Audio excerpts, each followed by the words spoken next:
C'est vrai que c'est intéressant que les gens maintenant se. Je n'aime pas dire les gens, il faut que j'arrête de dire les gens. Oui, on en parlait la dernière fois. Et tu sais qu'à chaque fois, je me le dis, quand dans une phrase, je suis en train de dire ah, mais tu sais, les gens, je suis là, bah oui, mais précise en fait. Parce que qui ça, les gens De manière générale, c'est rare de rencontrer quelqu'un qui se rend compte que on peut faire basculer son corps, enfin on peut shifter les hormones de son corps par rapport à ce qu'on ingère et par rapport à ce qu'on fait. Et notamment les glucides, on peut s'amuser à, par exemple le régime cétogène, tu vas réduire tes pics d'insuline, enfin, tu vois, parce qu'en mangeant des protéines ça monte un petit peu, enfin voilà, l'insuline elle monte, elle descend selon différentes choses, réguler ta glycémie, machin et tout.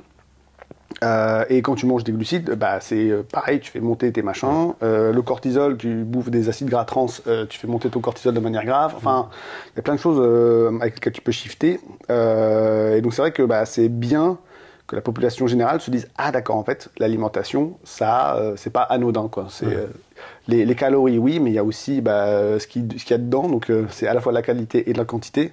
En termes de hiérarchie. J'ai un peu de mal, c'est compliqué parce qu'en fait je me dis, c'est compliqué comme sujet, mais s'il fallait hiérarchiser, tiens je vais te poser la question, s'il fallait hiérarchiser la qualité ou la quantité en termes de calories, hein, pas la quantité en termes de volume, est-ce que tu saurais lequel tu mettrais avant? Moi je sais ce que j'ai en tête, mais je sais pas ce que tu déciderais d'abord. Ah, je te mets un peu là sur le... Ouais. Parce que je me dis, est-ce que ce serait, par exemple, dans le contexte de j'essaye de l'expliquer à quelqu'un ou pour moi Non, pour toi. Là, c'est vraiment une opinion perso. Pour moi, ce serait clairement la qualité. La qualité, ouais, d'accord. Ouais, pour moi, ce serait vraiment la qualité dans le sens où je me dis, si jamais je suis allé au-delà de mes calories de maintien sur une journée type, je me dis, si ça vient d'une alimentation qui est variée, qui potentiellement est pas transformée, etc., je me dis, c'est ok.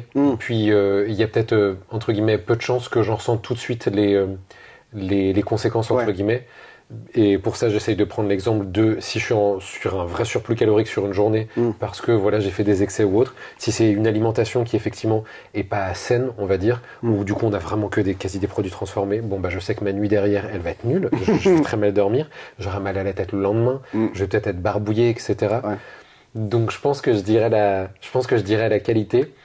Et par contre, si je dois l'expliquer à une personne, ou enfin en tout cas si j'accompagne une personne, je pense que la notion de quantité, elle est peut-être plus simple à expliquer au début, parce que j'ai l'impression que la qualité, en fait, tu continues toujours d'apprendre. Alors que la quantité, pardon, j'ai l'impression que c'est des bases factuelles. Alors ça peut varier au cours de ta vie par rapport à ton âge, ton poids.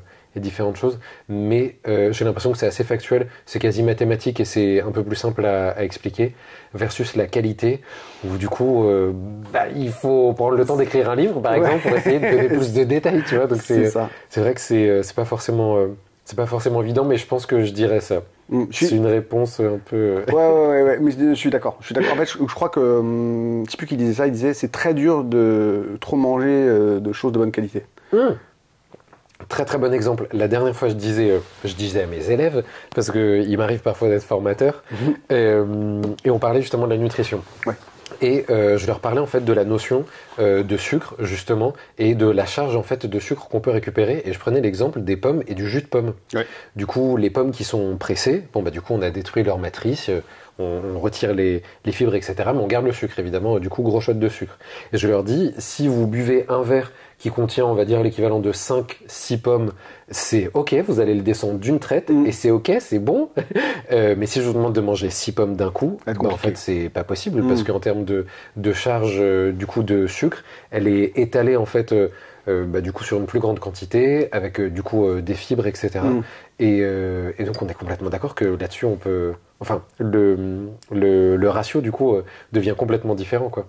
Et c'est là où que mon épouse, parce que la dernière fois je sais pas si on était mariés ou pas sûr. Non d'accord, c'est sûr parce que après j'avais justement sur les réseaux j'avais suivi les petites photos tout ça. Elle m'a appris à manger plus simplement. Donc, je fais des détails, simplement. Ce qui suit en fait la série de vidéos que je suis en train de faire sur les légumes, sur comment cuisiner les légumes, parce qu'en fait, elle, ce qu'elle aime bien, c'est juste manger le légume et qu'il ait bon goût. Ça paraît complètement évident, mais en fait, tu prends des pâtes. avec genre des brocolis. Ouais. Genre, t'as juste peut-être un peu d'huile d'olive et du sel dessus. Et c'est très dur de manger ça en excès. C'est-à-dire que c'est très dur Enfin, les pâtes, oui. Mais voilà. Et je crois que c'est vrai qu'on veut toujours le tout qui est très bon, mais en même temps qui n'a pas beaucoup de sucre, comme les boissons au lit. Non, mais voilà. Et en fait, je trouve que c'est bien de se rapprocher des choses simples parfois, pour se rendre compte que oui, bah, c'est satisfaisant aussi.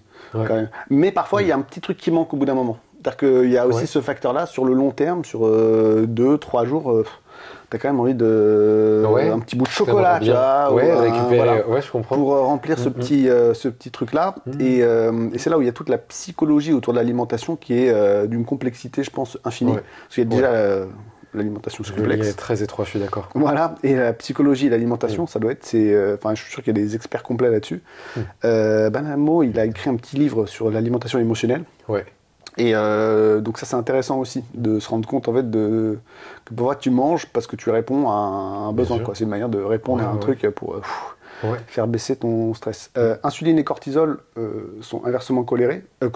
Donc c'est pour ça que parfois quand vous êtes très stressé, vous avez envie de manger des trucs ultra sucrés, faire monter votre insuline et faire baisser votre cortisol. C'est un truc intéressant, voilà. Fun fact.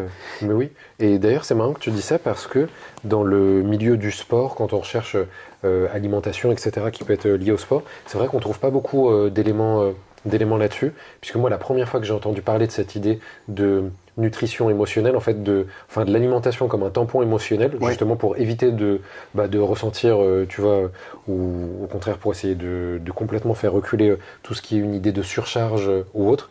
En fait, c'était dans un podcast de développement personnel. C'était pas du tout du côté, tu vois, nutrition ou côté, comment ça s'appelle, sport. Mais justement, j'en parle par exemple dans mon livre parce que c'est évident. Enfin, on le voit bien qu'à la fin d'une journée qui a été compliquée ou même d'une semaine, j'en sais rien, où on peut avoir ce sentiment de se dire oh là là, j'ai vraiment bien mérité ceci ou cela. Donc oui, il y a complètement un lien qui est évident. Et après, c'est là où on peut rentrer, je pense, dans un cercle un peu vicieux, quoi, du coup.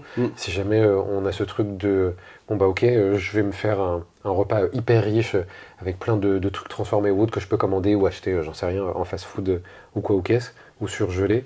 Et après, tout ce qui est, justement, on en parlait, glycémie, insuline. Quand l'insuline redescend, du coup, ça y est, le corps, il se dit j'ai plus de sucre dans le sang. C'est un gros signal d'alerte de plus avoir de sucre dans le sang. Donc, il faut que je déclenche quelque chose et du coup, on commence à avoir faim ou à avoir mal à la tête. Du coup, on se dit, le seul moyen... Enfin, à ce moment-là, on se dit tiens, si je prenais un truc sucré, ça irait mieux. Et oui, bien sûr que ça va aller mieux, mais après, ça va continuer. C'est ça. Et c'est ça, je trouve, entre guillemets, la complexité, effectivement, de se rendre compte à quel point, parfois, des choses où on a l'impression que pour nous, c'est vraiment rationnel, de se dire, là, franchement, j'arrive à me convaincre de ceci, de cela, que j'ai mal à la tête, et que, non, en fait, là, j'ai raison, je dois m'écouter, j'ai envie de sucre, alors qu'en fait, entre guillemets, c'est pas nous, c'est vraiment ce qui s'est passé avant, et toutes les hormones, en fait, qui se sont un petit peu embrouillées, qui nous font ressurgir ça. Et ça, j'essaye vraiment maintenant de l'écouter de plus en plus. Enfin, d'essayer de me raisonner et de me dire, là, je pense pas que ce soit moi, en fait, qui a envie de ça. C'est plus mon jeu d'hormones qui est en train de se faire. Mais c'est très difficile. Généralement, le jeu d'hormones gagne. Hein. C'est compliqué de... Enfin, genre... les gens qui pensent que leur volonté les aidera à tout surmonter. Entre la... Pardon, je te suis tout à l'heure. Entre sa volonté et la faim, la faim gagnera toujours. La faim gagnera toujours. Je me sens très visé par ça. Non, mais c'est parce que ce que tu as décrit, en fait, c'est vrai que c'est une lutte interne, mais parce qu'on ne se rend pas compte non plus que une pensée, c'est pas une pensée, en fait. Une pensée, une émotion, un ressenti, c'est un signal chimique. Enfin, c'est-à-dire qu'une pensée, c'est des neurotransmetteurs qui se baladent. Dans un cerveau où il y a des niveaux de neurotransmetteurs et pour un même jour, même truc, machin et tout, si on a des niveaux qui sont pas les mêmes, on sera plutôt triste, plutôt content, plutôt excité, plutôt en mode on a envie de se relaxer. Et ça, pareil, avec l'alimentation, on peut orienter les choses selon les acides aminés qu'on a en plus, en moins, selon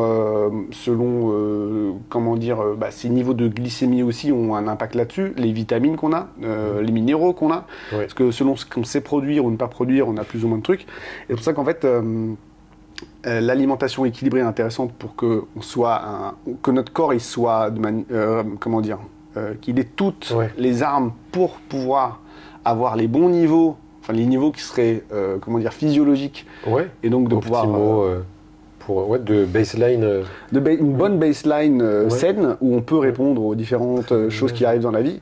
Mais il y a une autre arme, j'aime pas dire arme, mais on a un autre si, on va dire arme. On a dans notre attirail. On a un bazooka dans l'attirail, qu'est le sommeil. Oui. Et on parle, parce que je voulais parler de lifestyle, et en fait, les glucides et le sommeil, ça va main dans la main, quoi.